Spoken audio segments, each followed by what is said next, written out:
It's that dark time of year again.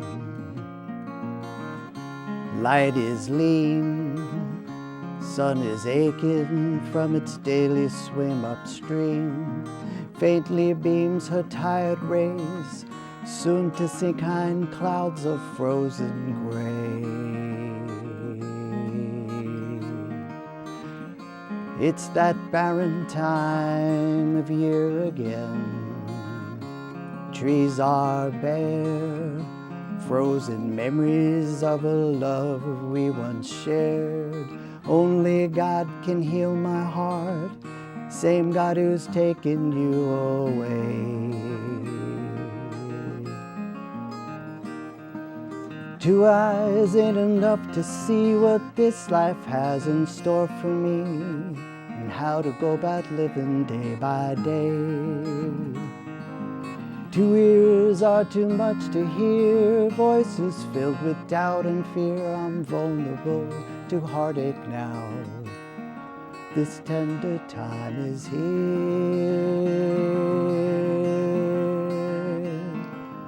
Ooh,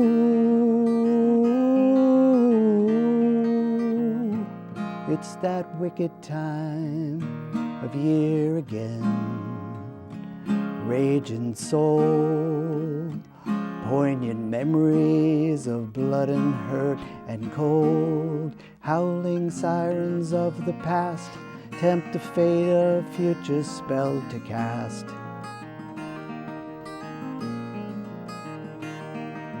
Two eyes ain't enough to see what this life has in store for me, how to go about living day by day.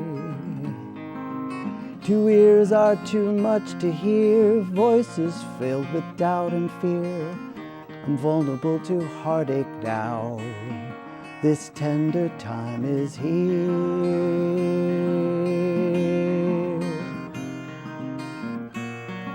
This time won't last forever.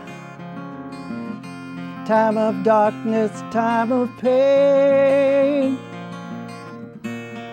Seeking solace in your never-ending love, and that will never change.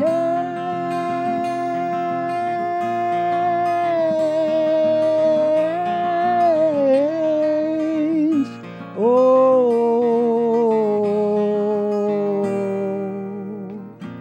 it's that solemn time of year again. Go inside, inner light is glowing warm and bright. Your gentle whispers kind and clear guide me through this sacred time of year.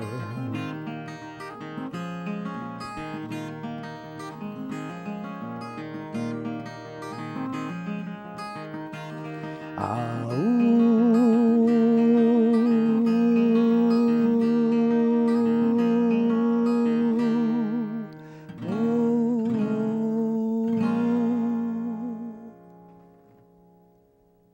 So, when did you start playing music? Well, I really started playing music, I guess in the second grade, playing the tonette in elementary school. But when you became an adult, did you always play music? Was that your career? No, my career is as a graphic designer. I actually went to art schools. I went to the High School of Art and Design in New York City, and then the School of Visual Arts, and I always felt like art would be something I could earn a living from. I wasn't so sure about music. So when did you start your Subway series?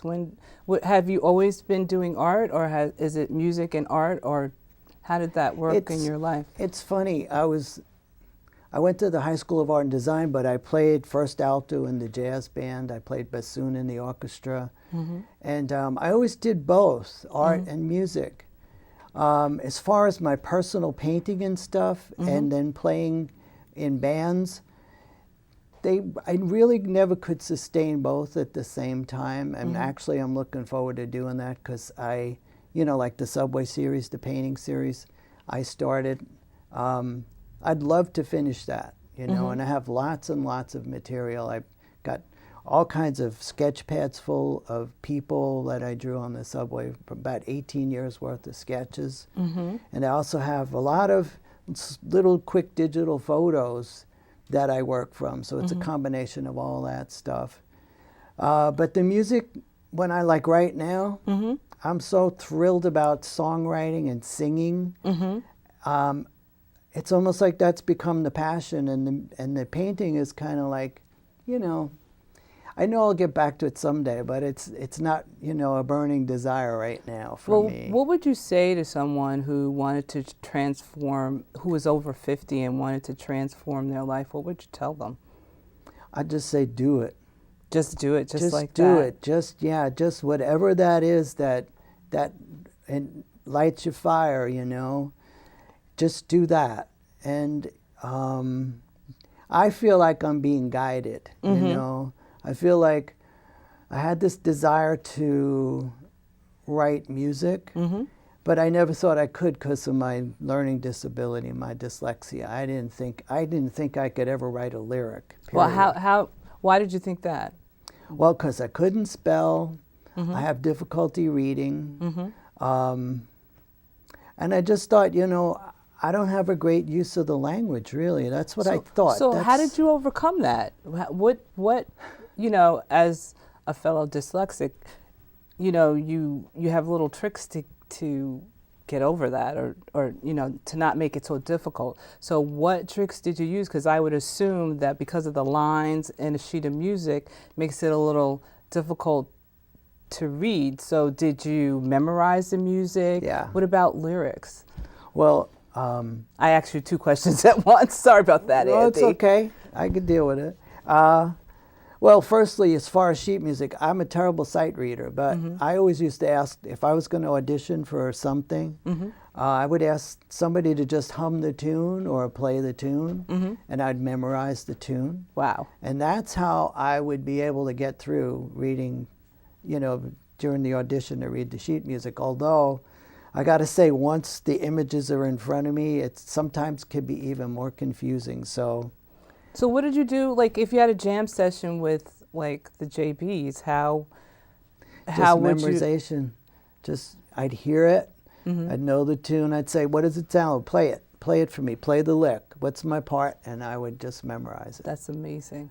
That is just amazing. Now we're going to hear Everything's Different. Okay. And we'll come back and talk about that. All righty.